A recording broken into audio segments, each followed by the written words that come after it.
There is a visceral pain one feels when something they hold dear, something they were desperate for, is shattered.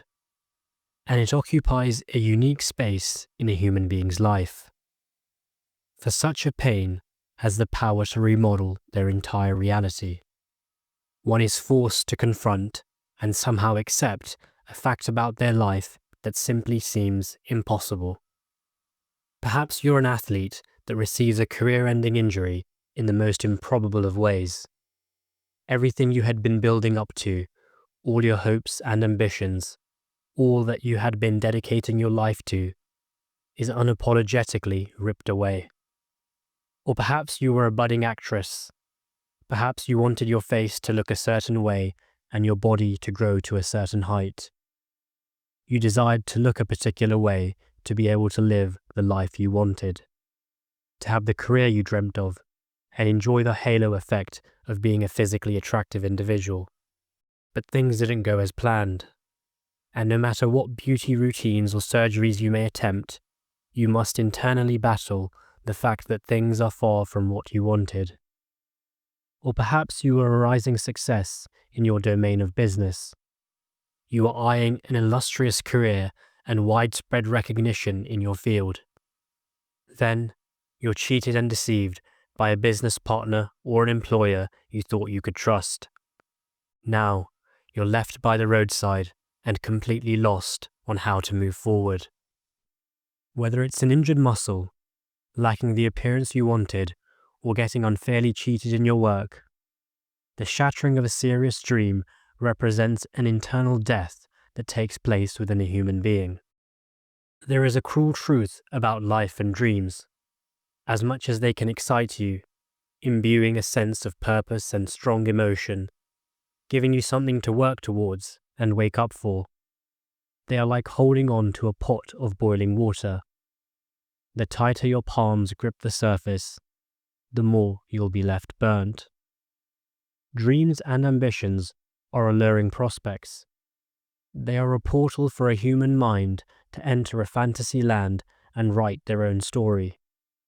One feels an incredible amount of power and passion, and perhaps this is unsurprising.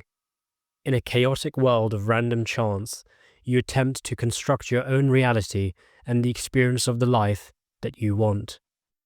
But a broken dream, a dream that was held dearly and desperately, wakes you up to the reality that this world and life is indifferent to your plans. And no amount of wishing, pleading, or begging will ever change that. Far from a golden egg, the dream you held reveals itself as a ticking time bomb.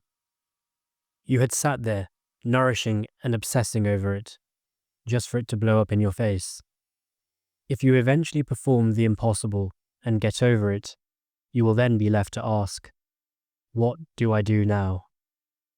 A lot of the time, the answer for the broken dreamer is to conjure a new dream.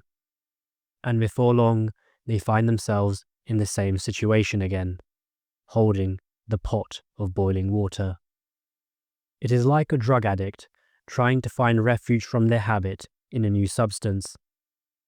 How many iterations will it take for a human being to learn the world has little regard for the fantasies you construct in your mind? Toiling to mold reality to your will and attain a specific, curated experience of life is to condemn yourself to an exhausting chase that never ends. But none of this is to suggest that the solution lies in apathy, that you must renounce everything to sit silently and do nothing all day, just because there's a chance the outcome you desire will not materialize. Instead, it is to shine light on the fact that the emotional fantasies one constructs around outcomes takes away your peace and freedom and places them in the whimsical hands of life. In this sense, your dream does not free you. It is the very thing that imprisons you.